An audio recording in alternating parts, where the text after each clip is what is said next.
السلام عليكم ورحمة الله وبركاته. ازيكم عاملين ايه؟ يا رب تكونوا اتم صحة واحسن حال. معاكم اسماء مصطفى من قناة جدد وغير مع عيلة الميم.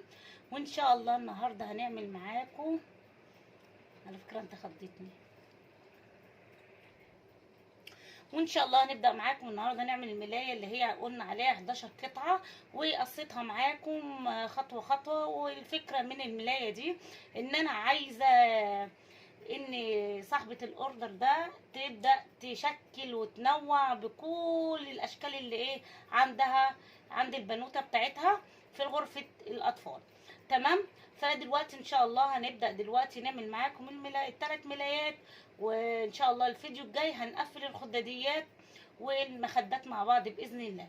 النهارده هنقفل معاكم 3 ملايات اللي احنا قلنا عليهم هتفرش وتغير وتجدد في الاوضه، وتحط الفوشيا مع الزجزاج، او تحط الفوشيا مع الفراشات، او تحط الفوشيا زي ما هي عايزه. هنعمل 3 ملايات واحنا عند وعدنا وعند كلمتنا وهديتنا، هي مش بنخلف ولا بنغير كلامنا ولا بنغير اي حاجه.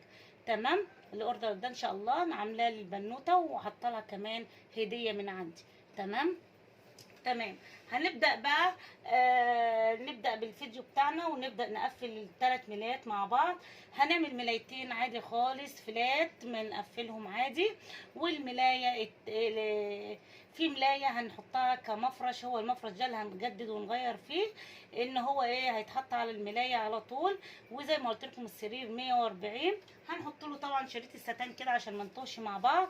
حاجه سيمبل وجميله كده، مش هنأفر ولا نحط حاجات لان احنا ايه كلفنا الاوردر ده زياده عن اللازم. تمام. فكده تمام قوي كده.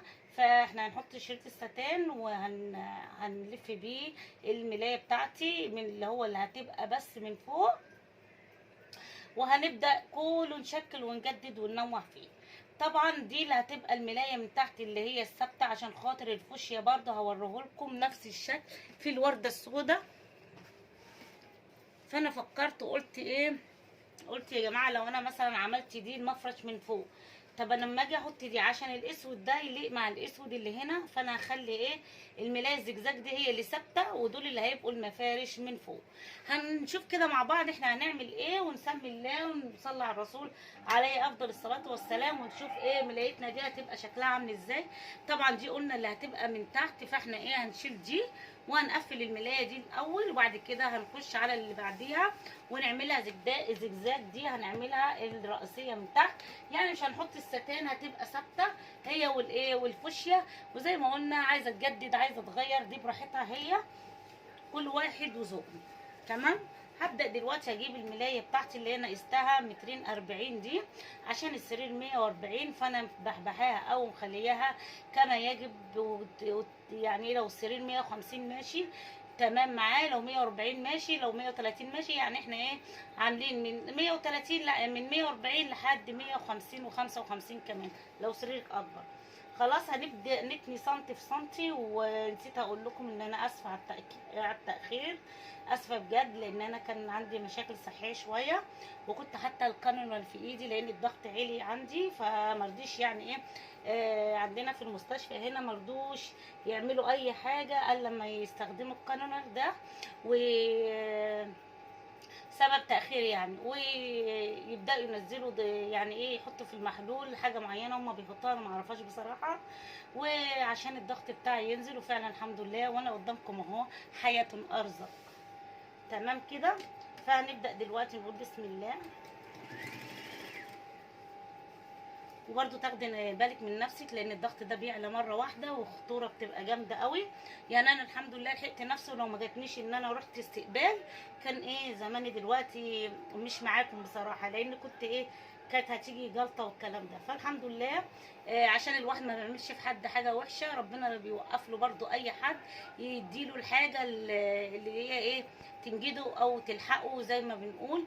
والحمد لله الحمد لله انا قدامكم اهو ومعاكم اهو الحمد لله. نبدا كده ناخد، انا هعرض شويه الخياطه كده يعني ايه نص سنتي في نص سنتي زي ما انتم شايفين، ونبدا نخيط اهو اهو زي ما انتم شايفين كده اهو.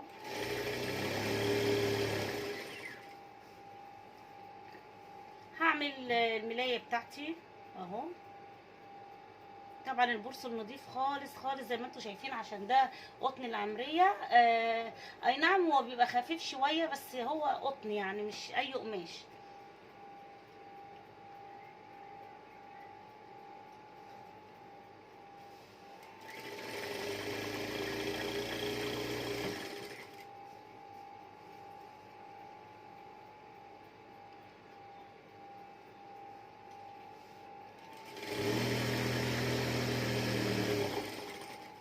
اهو بالشكل ده،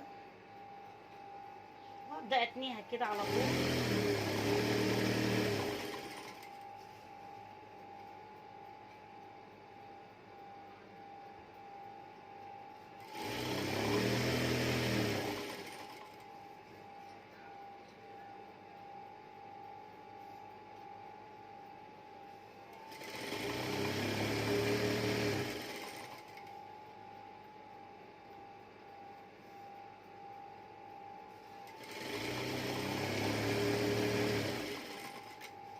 اهو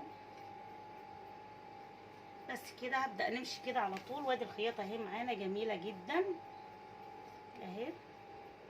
تمام كده، هقفل بقى واكمل ونرجع تاني.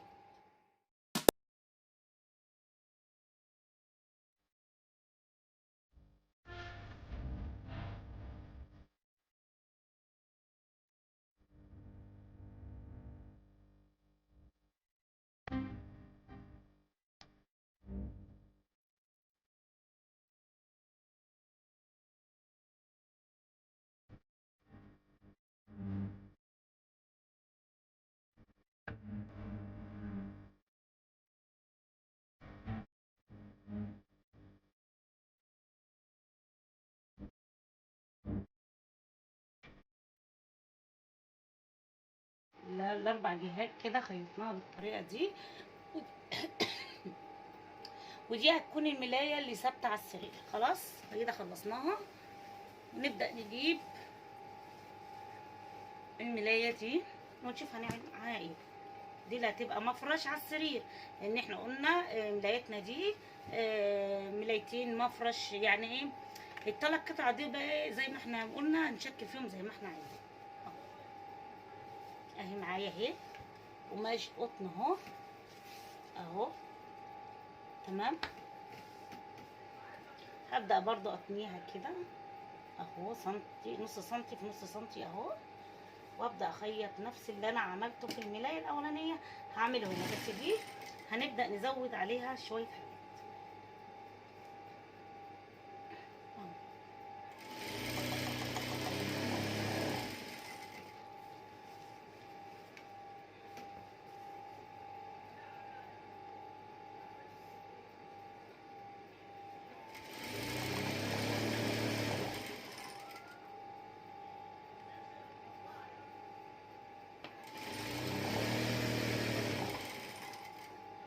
بالشكل ده، وهبدأ اعملها كده، مش هنعيد اللي احنا عملناه قبل كده. وقت ما اجي احط الستان هنبقى مع بعض. ودلوقتي جبنا شريط الستان بتاعنا اللي احنا قلنا عليه بالطريقه دي، وهنبدا ايه نحطه على المفرش بتاعنا كده. يعني ايه نربعه بيه يعني مش اكتر. هنيجي من هنا وهنحطه على الحرف كده بالشكل ده.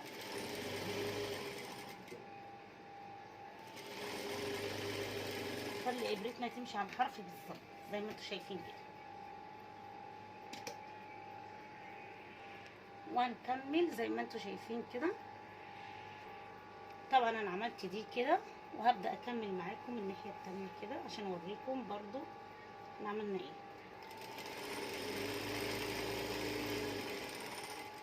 نمشي على الحرف زي ما انتم شايفين كده اهو. تجيبي شريط الستان وتحطيه بالمسافه بتاعته، هو حوالي مسافه 2 ونص او حاجه زي كده.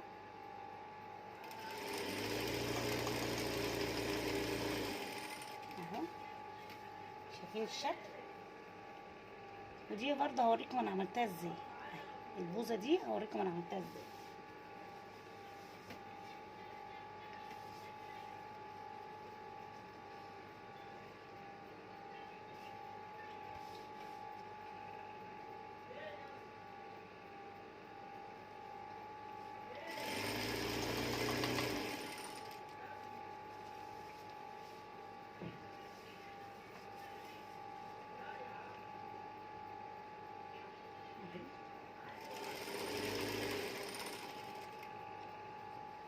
انا مش عايزه ايه اعمل اي حاجه كتير وكده، فانا عايزه اخليها سيمبل وجميله كده بس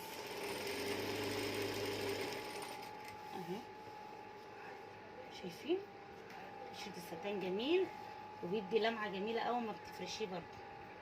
نجربناه كتير معاكم وعملناه كتير معاكم اهو. طبعا المفرش بتاعي ده اللي انا عاملاه فوق الملايه، فده الستان ده هيتلف عليه كله عشان يبقى مميز. عشان ايه؟ عشان يبقى مميز. كمل زي ما انتم شايفين كده اهو. يعني المسافه اللي انا سايباها احطها فوق الملايه اهي. شايفين؟ يعني انا مش مطوله بقى الملايه ولا حاجه عشان ملايتنا حلوه مش محتاجه اهو. شايفه اهو. عارفين الجو نار، احنا دخلنا على افريقيا مش عارفه، نار نار نار. شوف انا قاعده مش حامله هدومي ولا اي حاجه، وكمان المكنه بتطلع سخونيه. يعني ايه المفروض الواحد اصلا في المرحله اللي هي فيها الحر ده يوقف الشغل بصراحه، لان الواحد يعني محدش هينفعه في حاجه اهو. هنجيب دي كده بقى عشان نشوف احنا هنعمل ايه. الحركه والتكه دي هنا الجنب ده اللي هي ايه الزاويه دي. هاجي من هنا عشان امشي بالستان برضو زاويه زي ما هي ماشيه، هاجي كده اهو. هاجي كده شايفين؟ اخدها اهي واروح تانياها كده بالشكل ده كده اهو. بس اراعي ان دي تيجي كده على طول. شايفين؟ وارفع دواسي كده عشان اثبتهم مع بعض اهي. شايفه؟ ودي هتيجي كده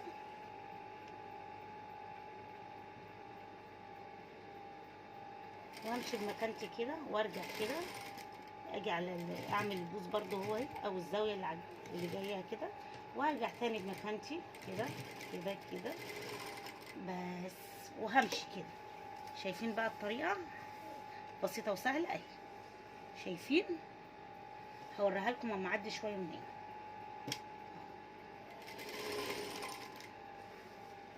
شايفين اهي؟ وهي ادي الملايه بتاعتي وادي شريط الستان بتاعي، وامشي كده عادي خالص خالص خالص.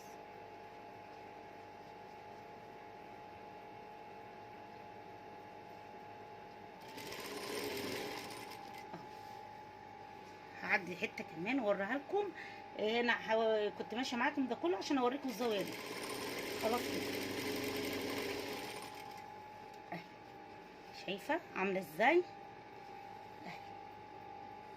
جميله جدا والستان جميل، واحنا حابين نعملها كيوت عشان في رسومات وفي زجزاج وفي فراشات وفي قلوب، فمالوش لازمه يعني ان احنا ايه نكتر من اي حاجه اكتر من كده. زي ما انت شايفه كده اهو. شايفه؟ بس كده. هكمل بقى بالطريقه دي المفرش بتاعي كله، ونرجع تاني نشوفه هو بعد ما خلص، ونشوف الملايه التالتة بقى هنعمل فيها ايه. نسيت اقولك، كنت وصلتي معايا بقى لحد كده، فما تنسيش انا تعبانه وطلعلك بالفيديو ده عشان انا لقيت اقبال ما شاء الله تبارك الله على الفيديو ده، وحابين يشوفوا انا عملت ايه في ملايتي دي. خلاص فانتوا بقى ايه يسعدوني باحلى لايك من ايديكم كده، واعملوا شير عشان كل يشوف الموديل الجميل ده، واعملي اشتراك. بصي الجو حر وانتي فاهماني، النهارده الجو حر بقاله كام يوم كده، حر حر يعني الواحد بصوا الميه. انا طول ما انا قاعده مش بصوا شايفين الميه؟ يعني بصراحه الواحد هيقوم من هنا خاسس كام كيلو كام كيلو. خلاص كده يلا بقى انتظروني اما تشوفوا الملايه اما تخلص. كده خلصنا خالص. دلوقتي اخر حاجه هعملها معاكم، طبعا جبت قطعه من قطع الستار اللي انا عملتها هنا على حرف المفرش بتاعي اللي هو على الملايه، وابدا اعمله فيونكه. وجبت ورديه صغننايه كده اشتغلنا بيها كذا مره مع بعض، اللي جبناها من العتبه وريتها لكم. الفيديو بتاعنا موجود. هاجي في النص كده عند الزاويه وهبدا ايه اعمل الفيونكه بتاعتي كده عادي كده. دي عكس دي كده زي علامه فيه، دي عكس دي كده زي علامه فيه، واخلي المقاس مظبوط واعملها كده كده اهو. شايفه؟ وهاجي اعمل دي كده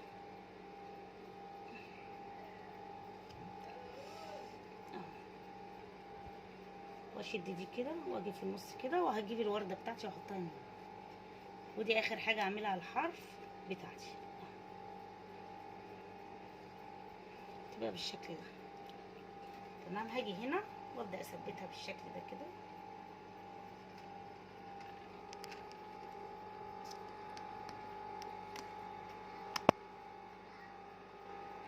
وابدا اثبتها بقى بالشكل ده كده اهو. ادي وردتي، وابدا ايه اظبط كده اهو.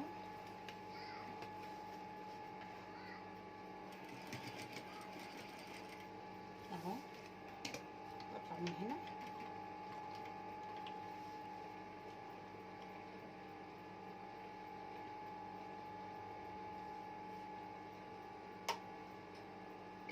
بس كده.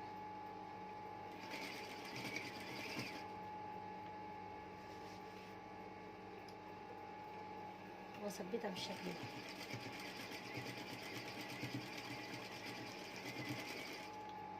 عشان ايه ما تتغسل ما تتقطعش.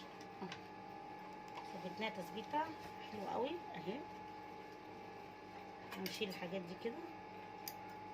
ويا ريت القطعه دي لو افتكرت، يا رب افتكر، بس امسحها بالايه بالولاعه عشان ايه ما تنسلش اول ما تتغسل. وادي الشكل بتاعنا.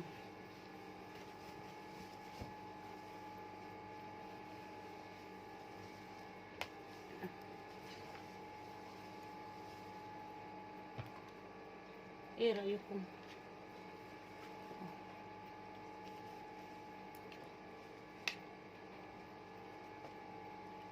وريتها لكم اتعملت ازاي.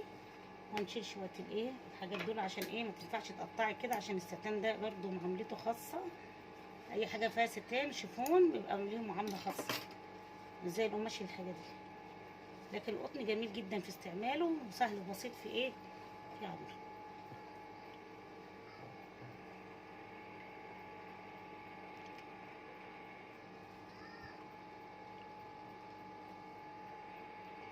ودي دلوقتي جبنا الملايه التالتة بتاعتي، ودي بقى مش قطن، دي ثانيه واحده افتكر اسمها كده ورا. الملايه دي بقى نوعها جلاس اهي بالطريقه دي، فوشيا، عشان تليق مع كله كده. احنا عملنا 3 ملايات، ملايتين ومفرش، او مفرش وملايتين او كده يعني. انا هوريكم هنعمل ايه ان شاء الله. هنتنيها برضو كده على طول. مفيش الا المفرش اللي احنا قلنا عليه، اللي هو فيه فراشات ده، بس اللي احنا ايه عملنا له شغل عشان هو اللي هيبقى ايه في الواجهه بتاعت الملايه وكده. خلاص كده هبدا بقى ايه اهو. ما انت معروف ان هو ايه مش قطن. القماشه دي مش قطن. وهنخيط بقى كده بالطريقه دي.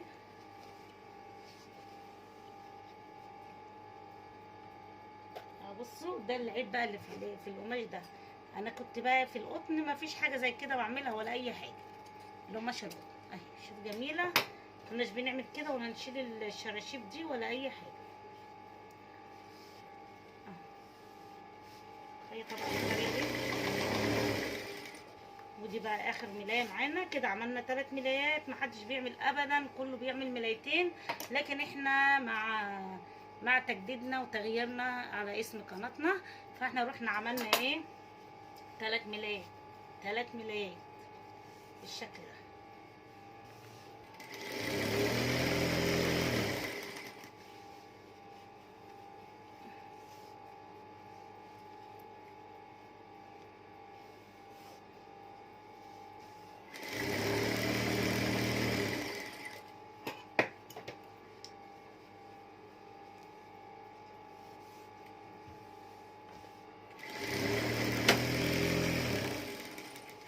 فاكرين لما كنت بقول لكم الملايه دي ام قلب اسود، وربنا يبعد عننا القلب الاسود؟ بل بالعكس، ده القلب الاسود موجود كتير كتير كتير. القلب الاسود ده كتير كتير كتير. يعني القلب الاسود ده فيه قلوب سودا اكتر من في الملايه دي.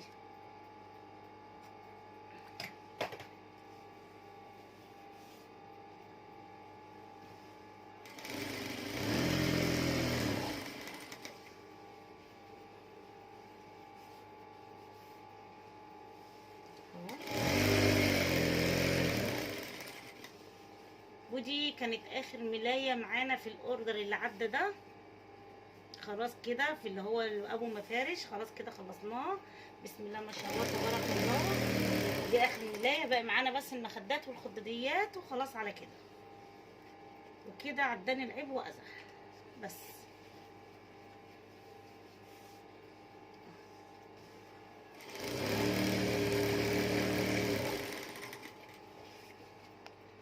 هعمل جنب معاكم، وزي ما انتوا عارفين انا هعملها كلها بالشكل ده اهو.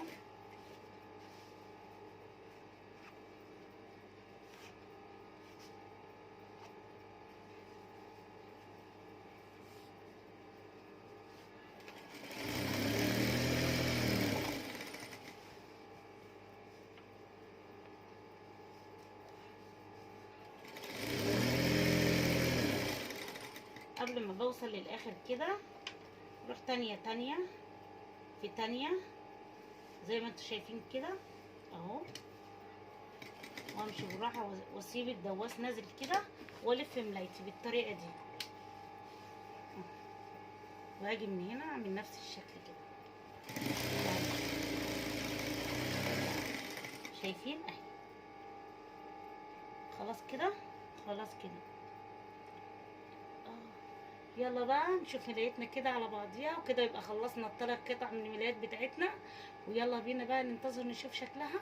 يلا بينا كده يا حبايب قلبي. خلصنا الملايه بتاعتنا اللي هي 11 قطعه. دلوقتي عملنا بسم الله ما شاء الله تبارك الله 1 2 3 4 5. باقي معانا كام؟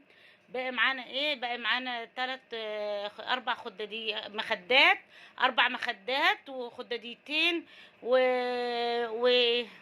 وكوشن صغير كده. ان قدرنا نعمله هنعمله، ما قدرناش مش مشكله يعني، مش لازم. وزي ما انتوا شايفين كده وعارفين الجو فرهطه فرهطه فرهطه.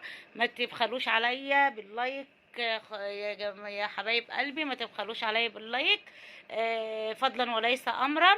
وادي اهي شكل ملايتنا. ده المفرش اللي هيبقى من فوق ان شاء الله اهو.